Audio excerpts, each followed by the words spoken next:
जय हिंद दोस्तों। लास्ट के लेक्चर में हमने पॉलिटी के काफ़ी सारे एक्सपेक्टेड क्वेश्चंस को कवर किया और प्रत्येक क्वेश्चन के साथ हमने डिटेल्ड एनालिसिस की।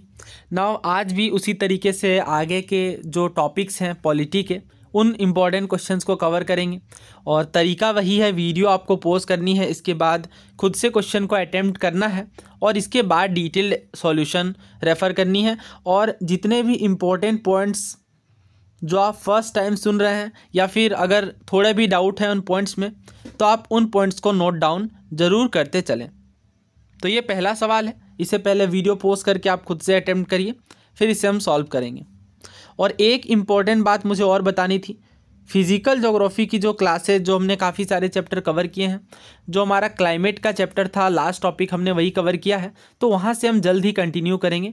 मोस्ट होपफुली कह सकते हैं कि कल से कंटिन्यू करेंगे और मैं कोशिश करूँगा कि अल्टरनेट डेज के बेसिस पे जो हमारा फिज़िकल ज्योग्राफी का सेक्शन है उसे जल्दी से हम कवर करें with important UPSC previous year questions. तो इस क्वेश्चन में देखिए, हमें स्टेटमेंट्स दिए गए हैं और करेक्ट स्टेटमेंट बताना है। पहला स्टेटमेंट है, लॉज मेड फॉर एडमिशन और establishment of new states are to be considered as amendments of the constitution under article 368। यानी अगर किसी नए राज्य का दाखिला करना है या फिर इस्टेब्लिशमेंट करना है तो वैसे लॉ को आर्टिकल 368 के अंदर अमेंडमेंट माना जाएगा कि यानी संविधान में संशोधन किया जा रहा है, ऐसा कह रहा है ये हमारा पहला स्टेटमेंट। तो एक बात यहाँ पे मैं आपको पहले ही बता दूं, आर्टिकल 368 एक ही आर्टिकल है जिसके अंदर पार्लियामेंट की जो संविधान में संशोधन करने की शक्ति है उसका वर्णन है और अलग से हमने चैप्टर भी डिस्कस किया है अमेंडमेंट वाला लक्ष्मीकांत बुक से। तो एक सवाल यहाँ पे मैं आपसे पूछता हूँ कि हमारे संविधान में टोटल 22 भाग हैं, जिसमें से किस भाग के अंदर अमेंडमेंट का जो आर्टिकल 368 है वो प्रोविज़न दिया गया है। काफ़ी इंपॉर्टेंट क्वेश्चन है, तो रिविज़न करते चलना है आपको। दूसरा कथन ये कह रहा है कि सुप्रीम कोर्ट के द्वारा ये हेल्ड किया गया है कि जो पार्लियामेंट की पावर है किसी भी एरिया स्टेट के एरिया को डिमिनिश करने की यानी घटाने की, जो कि आर्टिकल 3 के अंदर ऐसी पावर है पार्लियामेंट की कि वो किसी भी स्टेट के एरिया को डिमिनिश कर सकती है। इसी पावर के अंदर किसी भी इंडियन टेरिटरी को दूसरे फॉरेन कंट्री को सिसीड करने का अधिकार देती है। कहने का मतलब क्या है कि इंडियन पार्लियामेंट के पास ये पावर है कि इंडियन किसी भी टेरिटरी को दूसरे देश को किसी भी इनक्लेव को किसी भी टेरिटरी को दूसरे देश को सरकार पार्लियामेंट सौंप सकती है। ऐसा ये दूसरा कथन कह रहा है। आपको बताना है कि कौन कौन सी बातें यहाँ पे सही हैं। सो दोस्तों, लास्ट के लेक्चर में हमने आर्टिकल 1, 2 और 3 को समझा था। आर्टिकल 4 की अगर हम बात करें तो देखिए, ये जो आर्टिकल 4 है हमारे संविधान के अंदर ये डिक्लेयर करता है कि जो भी लॉज बनाए जाएंगे या प्रस्तुत किए जाएंगे नए राज्य को एडमिट करने के लिए या फिर इस्टेब्लिशमेंट के लिए, वैसे सभी जो कानून होंगे वो हमारे संविधान में संशोधन का भाग नहीं माने जाएंगे। यानी अगर किसी राज्य को स्थापित करना है या फिर राज्य में किसी तरह का बदलाव करना है, जैसे मान लीजिए किसी राज्य का नाम बदलना है, किसी स्टेट ए का नाम बदल करके बी करना है, तो उस कंडीशन में जो लॉ पारित किया जाएगा वो लॉ हमारे संविधान के संशोधन का भाग नहीं माना जाएगा। और यही रीज़न है कि इस तरह के लॉज को सिंपल मेजॉरिटी के द्वारा ऑर्डिनरी लेजिस्लेटिव प्रोसेस से पास किया जा सकता है। तो अगर आपको याद होगा जो मैंने कल भी क्वेश्चन जो फ्रेम किया था उसमें भी मैंने यही बात पूछी थी कि किस तरह की मेजॉरिटी रिक्वायर्ड होती है, बिकॉज ये काफ़ी इंपॉर्टेंट क्वेश्चन है। तो केवल सिंपल मेजॉरिटी रिक्वायर्ड होती है। आर्टिकल 1, 2 और 3 में स्टेट्स के अंदर किसी भी तरह के बदलाव के लिए जो लॉज प्रस्तुत किए जाते हैं उनमें सिंपल मेजॉरिटी रिक्वायर्ड होती है। अब दोस्तों, यहाँ पे एक काफ़ी महत्वपूर्ण मुद्दा सुप्रीम कोर्ट के सामने पहुँचा था आर्टिकल 3 के तहत ही। आर्टिकल 3 में जैसा कि हमने बात की कि पार्लियामेंट के पास यह भी पावर है कि एरिया को बढ़ा सकती है या फिर घटा सकती है। तो ये जो डिमिनिश करने वाली पावर है, क्या ये पार्लियामेंट को ये हक देता है कि किसी भी स्टेट के एरिया को या किसी भी टेरिटरी को दूसरे देश को सौंप सकती है या नहीं? तो ये मुद्दा जब सुप्रीम कोर्ट के पास पहुँचा तो ऑनरेबल सुप्रीम कोर्ट के द्वारा क्या कहा गया कि जो पार्लियामेंट की पावर है किसी भी स्टेट के एरिया को घटाने की, ये सेसेशन की पावर नहीं देता। सेसेशन का मतलब ये होता है कि सौंपने की पावर, यानी इंडियन टेरिटरी को किसी अन्य देश को सौंप नहीं सकती है पार्लियामेंट। अगर ऐसा करना है तो अमेंडमेंट रिक्वायर्ड होगी। तो ये बात काफ़ी इंपॉर्टेंट है, ध्यान रखिए।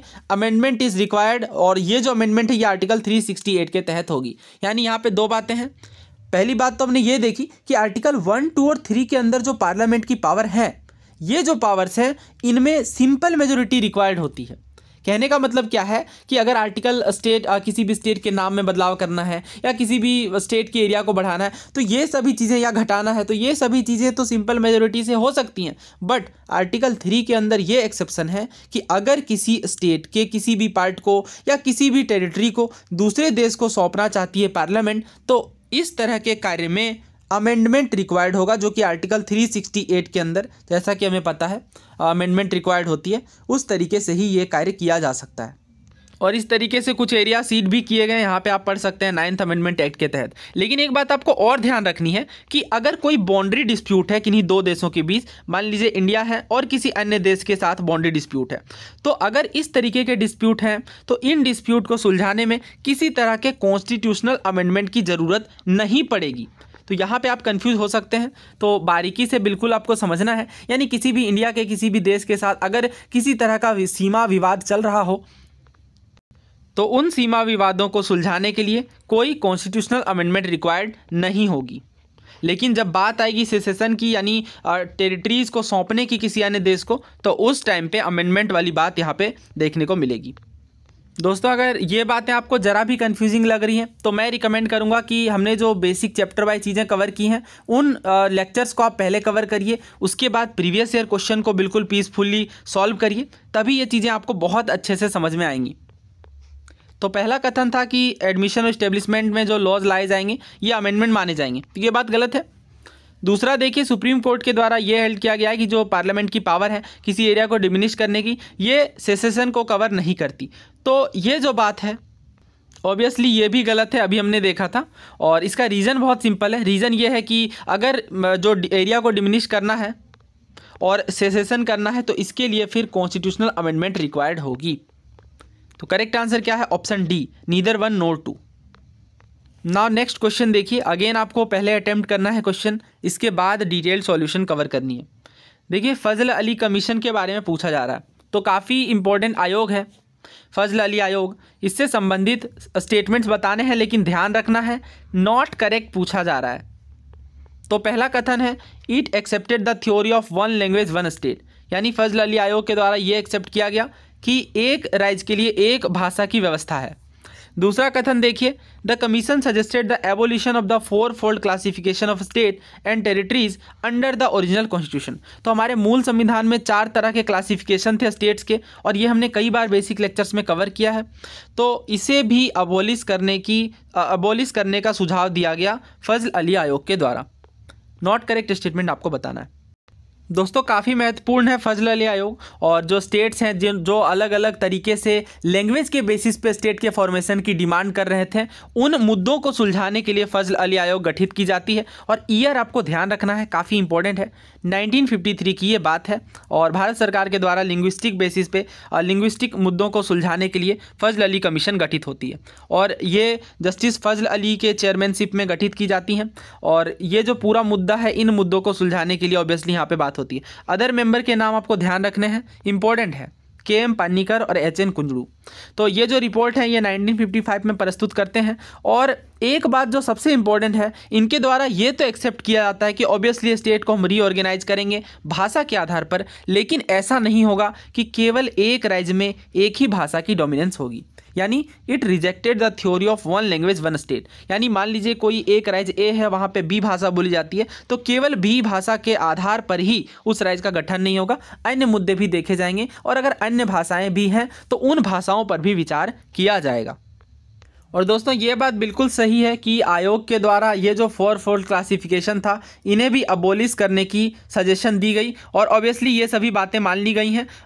मोस्ट ऑफ द जो सुझाव हैं ये माइनर मॉडिफिकेशन के बाद भारत सरकार के द्वारा मान लिए गए, और इस तरीके से 14 राज्य और 6 केंद्र शासित प्रदेशों का गठन होता है 1 नवंबर 1956 को। तो ये सभी बातें हमने डिटेल में ऑलरेडी कवर की हैं।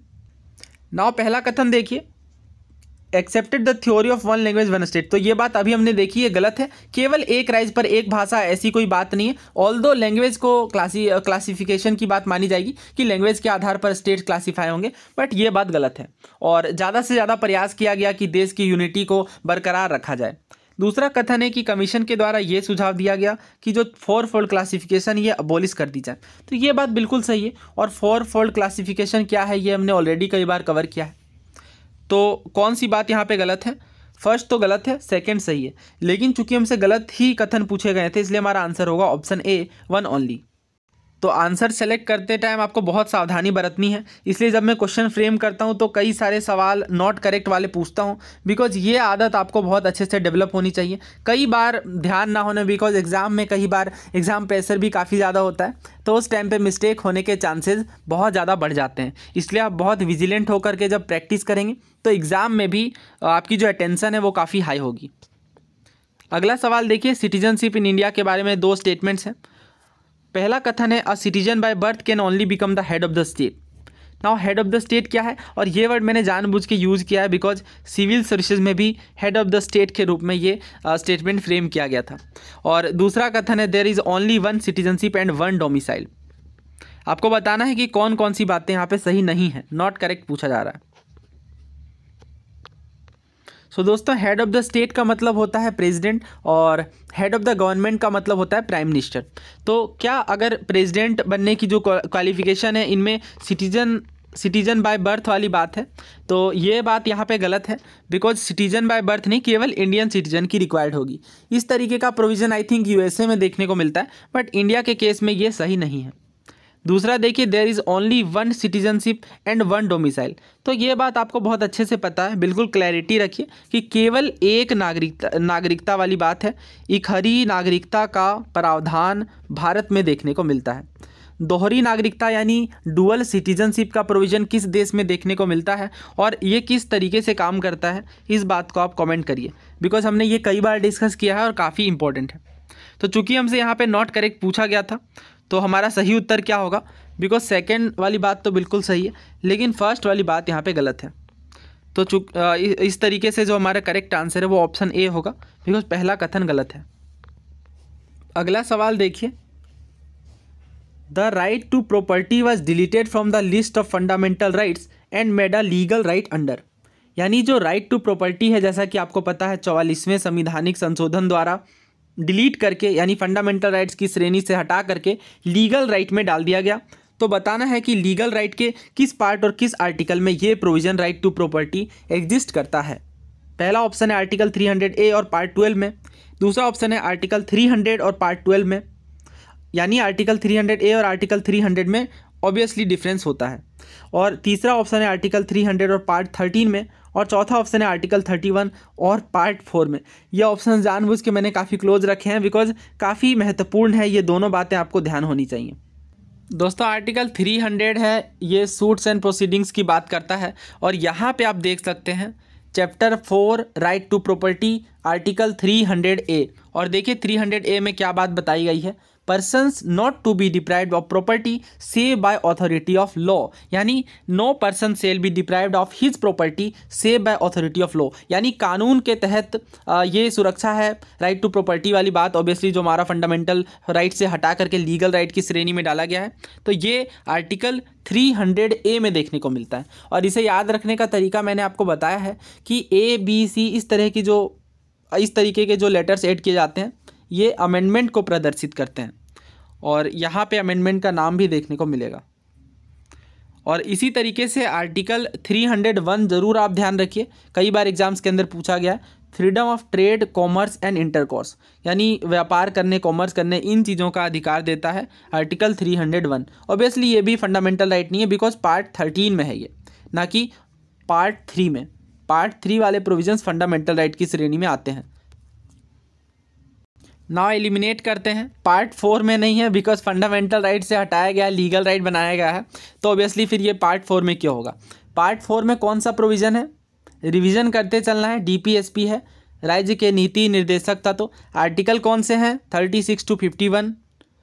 कमेंट करके बताइए कि आर्टिकल 51 में कौन सा प्रोविज़न है, काफ़ी इंपॉर्टेंट है।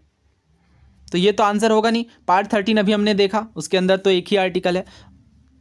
नहीं, पार्ट 13 में कई सारे आर्टिकल है, जिनमें सबसे इंपॉर्टेंट है आर्टिकल 301। ये एक आर्टिकल को हमने कवर किया है, तो इस तरीके से आंसर ऑप्शन सी भी नहीं होगा। पार्ट 12 की बात है, यानी बिल्कुल सही है, बट आर्टिकल 300 नहीं है। अभी हमने देखा 300 में कुछ और प्रोविजन है। ऑप्शन ए बिल्कुल करेक्ट है, आर्टिकल 300A और part 12 of the Indian constitution. Next question देखिए, फंडामेंटल राइट्स के बारे में आपको स्टेटमेंट्स दिए गए हैं और आंसर करना है। Abolition of untouchability and prohibition of its practice comes under right against exploitation, यानी राइट अगेंस्ट एक्सप्लॉयटेशन के अंदर ये प्रोविज़न देखने को मिलेगा जिनमें अनटचेबिलिटी के अबोलिशन की बात की गई है, और अनटचेबिलिटी के जो प्रैक्टिसेस हैं इन्हें प्रोहिबिट करना, यानी इन्हें निषेध करने वाली बात राइट अगेंस्ट एक्सप्लॉयटेशन की कैटेगरी के अंदर आती है।